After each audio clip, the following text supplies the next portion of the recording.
Good morning students. आज के इस लेक्चर में आपका स्वागत है। इससे पूर्व के लेक्चर में हमने राज्य के संवैधानिक प्रमुख अर्थात राज्यपाल के विषय में पढ़ा। राज्यपाल की नियुक्ति, कार्यकाल, अर्हताएं, शपथ, वेतन भत्ते एवं राज्यपाल को क्या क्या न्यायिक उन्मुक्तियां प्राप्त है के विषय में पढ़ा था। आज हम राज्यपाल की शक्तियों एवं कार्य के विषय में पढ़ेंगे। तो आइए शुरुआत करते हैं आज के इस लेक्चर की।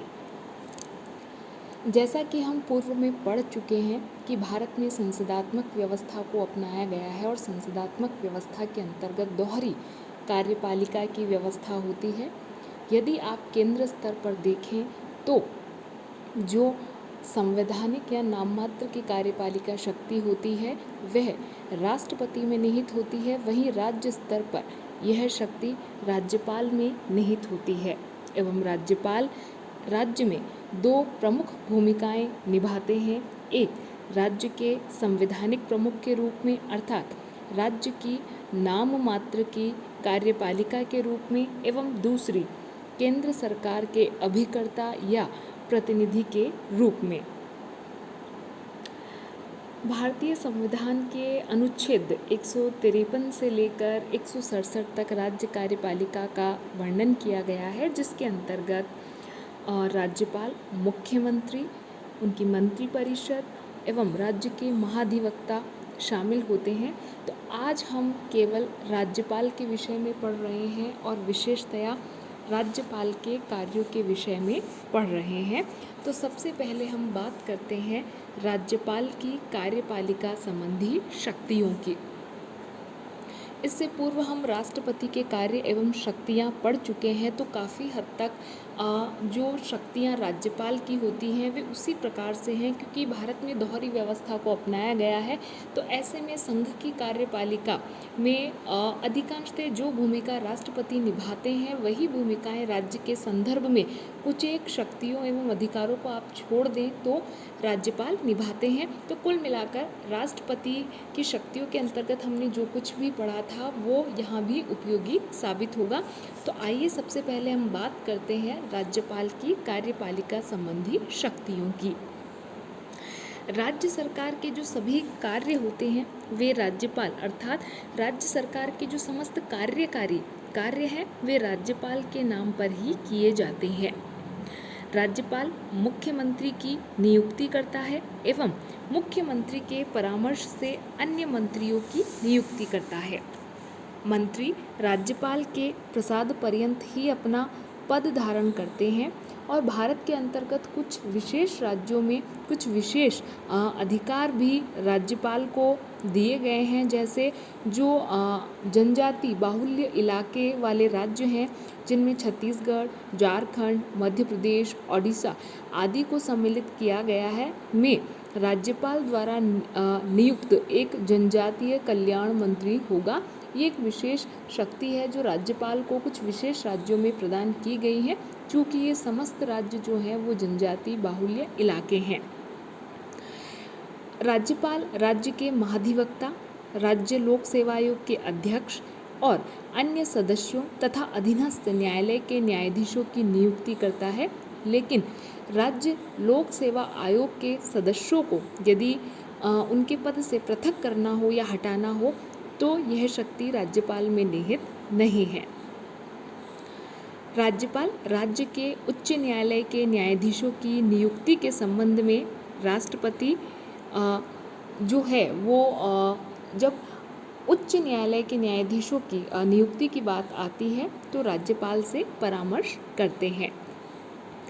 राज्यपाल द्वारा आंग्ल भारतीय समुदाय के एक सदस्य का जो मनोनयन है वह किया जा सकता है यदि राज्यपाल को यह प्रतीत हो कि उक्त समुदाय का विधानसभा में पर्याप्त प्रतिनिधित्व नहीं है और राज्यपाल को यह शक्ति अनुच्छेद 333 के अंतर्गत प्राप्त है। यदि किसी राज्य में द्विसदनात्मक विधानमंडल है तो वहाँ राज्यपाल विधान परिषद में सदस्यों का मनोनयन करते हैं जिन्हें साहित्य, विज्ञान, कला आंदोलन, सहकारी या समाज सेवी जो आंदोलन है या सामाजिक जो सेवा है के संबंध में विशेष अनुभव जो रखते हों या जिन्होंने इन क्षेत्रों में अपना विशेष योगदान दिया हो।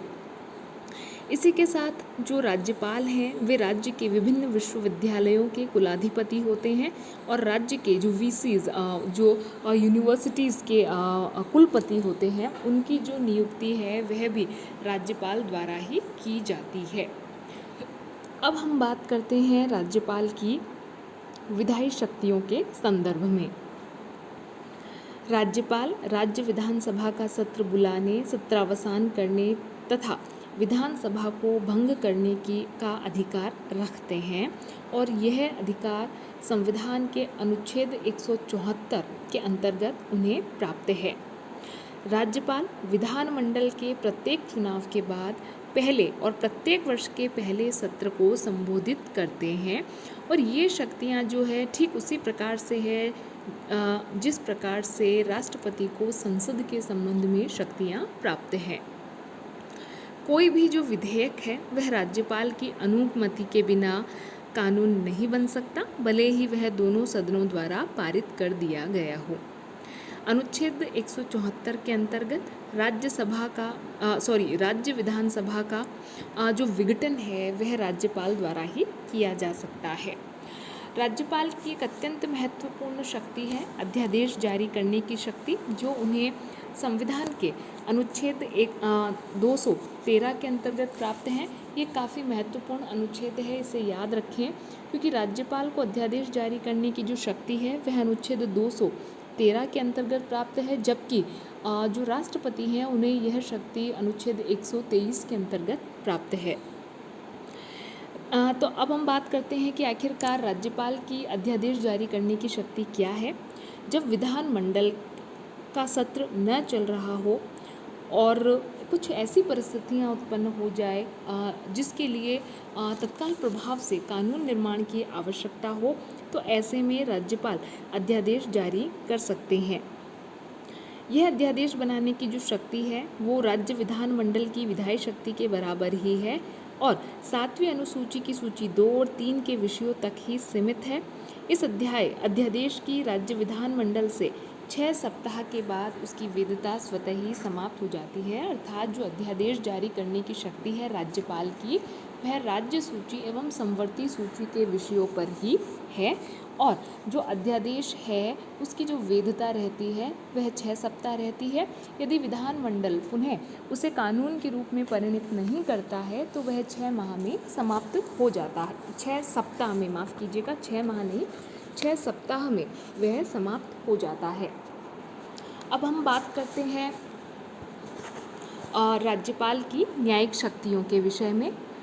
राज्यपाल को उन विषयों पर जिन पर राज्य की कार्यपालिका की शक्ति का विस्तार है, किसी विधि के विरुद्ध अपराध के लिए दोषी ठहराए गए व्यक्ति के दंड को क्षमा करने या उस दंड को कम करने या पूर्णतः ही उसे क्षमा कर देने या उसकी ये कहा जाए कि उसका जो टाइप है उसको चेंज करने, जैसे किसी को फांसी की जैसे किसी को आजीवन कारावास हुआ है तो उसकी अवधि कम की जा सकती है या दंड का प्रकार भी जो है उसकी शक्ति जो है वो राज्यपाल को प्राप्त है। लेकिन इस संदर्भ में आप हमेशा याद रखें कि जो सैन्य न्यायालय द्वारा दिए गए दंड के संदर्भ में उक्त शक्ति एवं विशेष तौर पर जहां मृत्यु दंड दिया गया है वहां क्षमादान की जो शक्ति है वह राज्यपाल को प्राप्त नहीं है।